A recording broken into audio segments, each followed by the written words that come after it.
फूलबाट बारुदको गन्ध आयो भने हिमचुलीमा ज्वालामुखी फुट्न लाग्यो भने छातीभित्र मुटु हैन तो चल्न थाल्छ।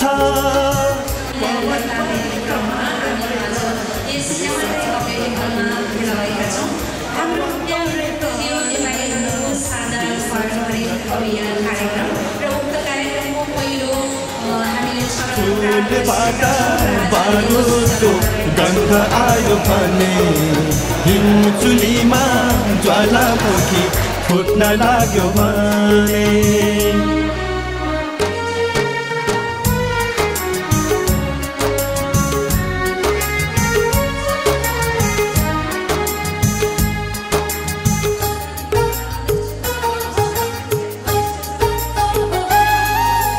हिमालदेखि तराईसम्म सुन्दर बास हाम्रो प्रकृतिको वरद सृष्टि सहिष्णु नै राम्रो।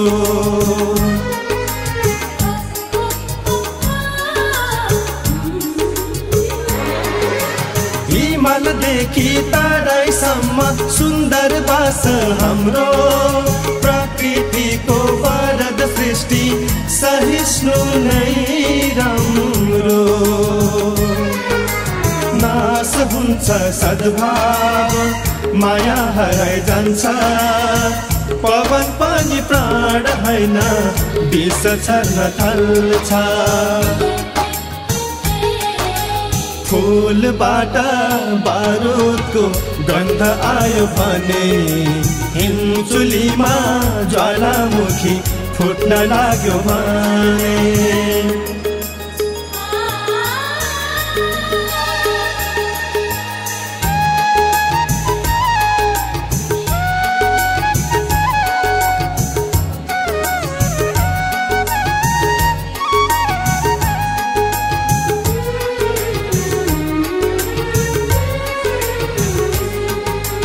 यात्रा सँगै गर्नु पर्ला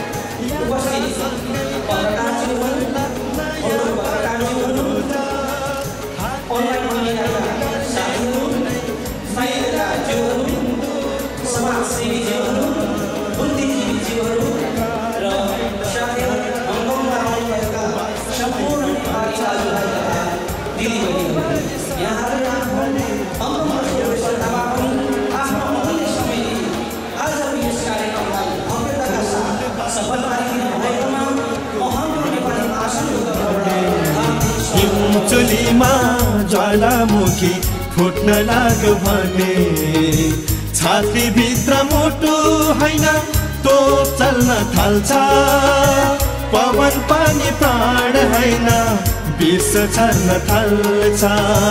पवन पनि प्राण हैन विष छर्न थाल्छ।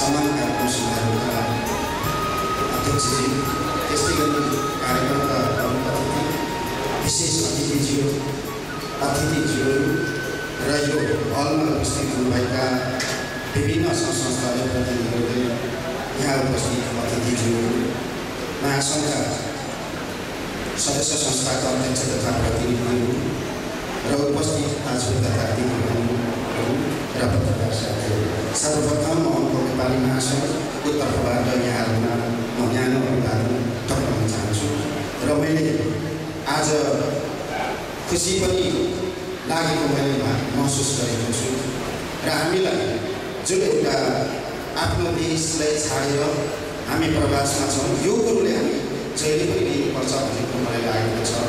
यो हामी विदेशमा छौँ भन्ने कुरो हामीले लाग्छ भने हामीले नेपालमा रहेका नेपाली र विदेशमा हामी बसेका हामी नेपाली अलिकति फरक ढङ्गले हेरिनुपर्छ लाग्छ यही विषयलाई उठान गरेर हङकङमा रहेका नेपालीहरू हामी चाहे जेसुकै भए पनि अरू यहाँको स्थानीय नियम नीतिसँग बाँधिएर हामी बसेका छौँ यो कति कारण भइरहेको छैन भन्ने थाहा हुनुपर्छ भन्ने लाग्छ त्यो कुरामा हामी सबैले मन गर्नुपर्छ त्यसलाई ध्यान दिनुपर्छ त्यसले कसरी सहन गर्न सक्नुपर्छ भन्ने पनि हामी जानुपर्छ भन्ने लाग्छ त्यसो हुनाले हामी भर्खरै इन्डियन हङकङमा रहेका इन्डियन पाकिस्तानीहरूको अनुपातमा अब हामीले इन्डियनहरूले इन्डियन क्लब जस्तो पाकिस्तानीहरूको पाकिस्तान क्लब जस्तो हामीले कल्पना गर्नु धेरै टाढाको कुरा हो त्यतिखेर 100 वर्ष अगाडिको नीति नियम अनुसार उहाँले प्राप्त गर्नुपर्ने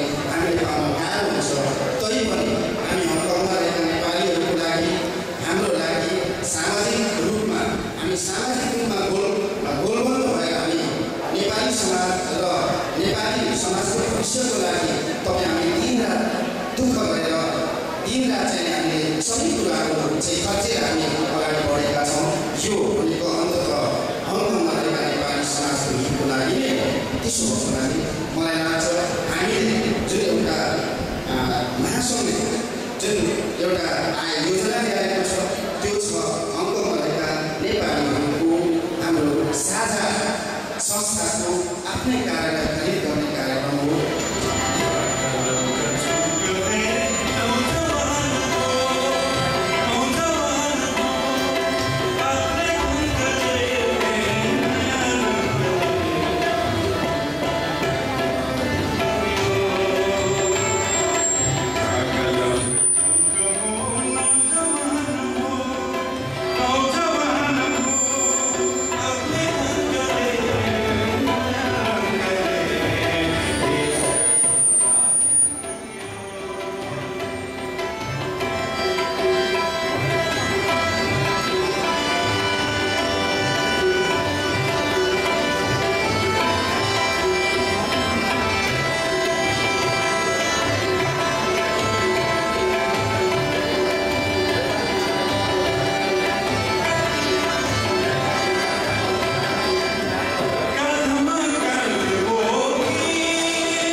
सफलताको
विशिष्ट सदस्य प्रमाणपत्र हामी वितरण गर्न चाहन्छौँ। टम्प राणा मगरज्यूलाई, उहाँ धनकुटा निवासी, धनकुटा जिल्ला र उहाँ बस्नुहुन्छ र उहाँले हामीलाई $20,000 प्रदान गर्नुभएको छ र मेरो हातमा परेको छ आजीवन सदस्य प्रमाणपत्र। आजीवन सदस्य प्रमाणपत्र प्राप्त गर्न उहाँले चाहिँ पाउनुभएको छ। नेपाली महासङ्घका उपाध्यक्ष हुनुहुन्छ, सल्लाहकार हुनुहुन्छ श्री विजय राईज्यू, उहाँले $10,000 प्रदान गर्नुभयो। यस शुभ कार्यलाई सफल तुल्याउन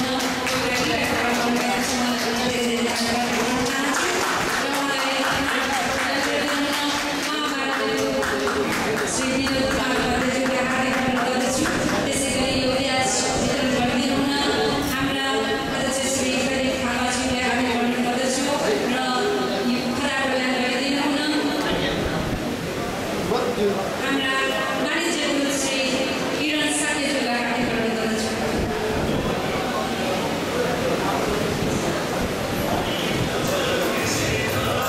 धेरै धेरै धन्यवाद छ हाम्रा सल्लाहकार उपाध्यक्ष विजय राईज्यू।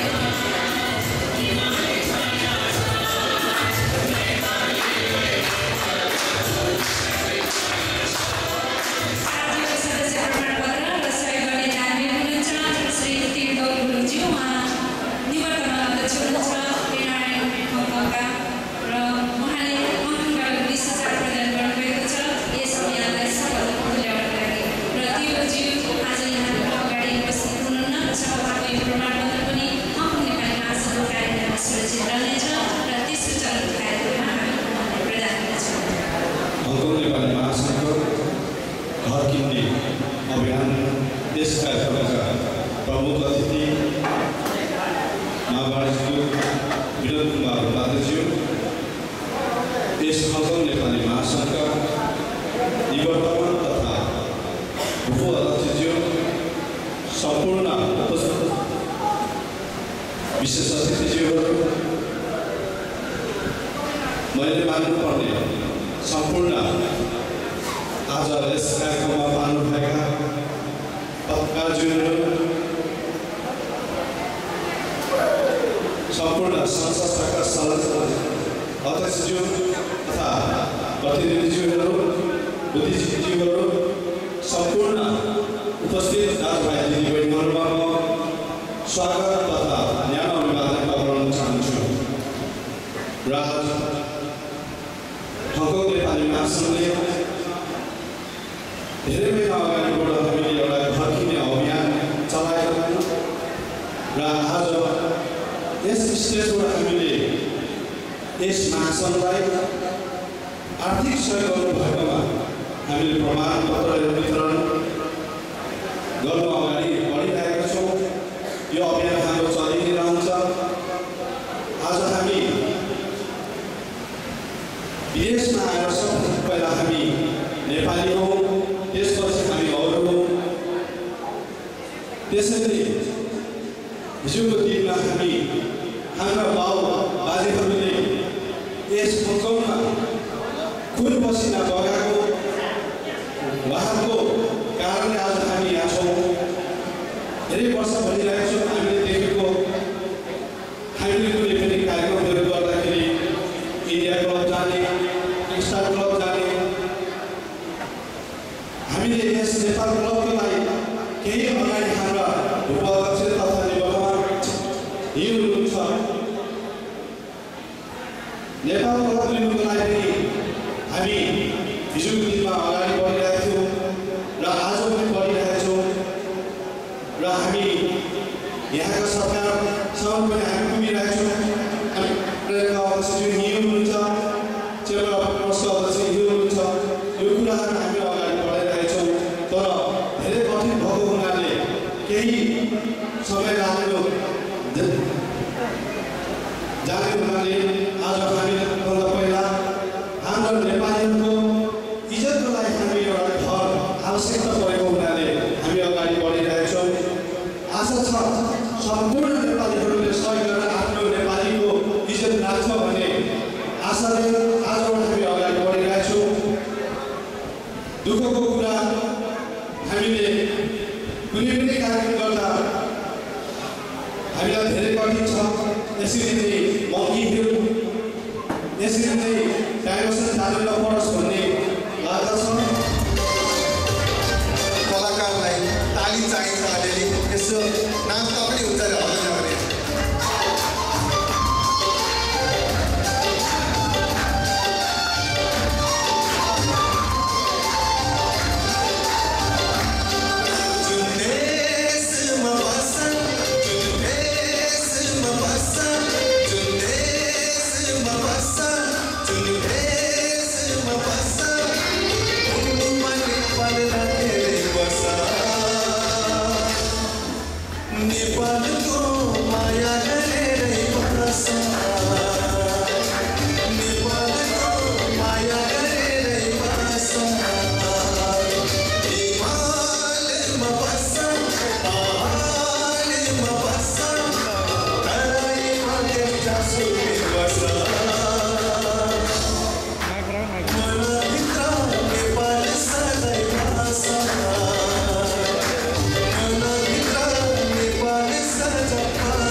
Sagar,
बगेको सारा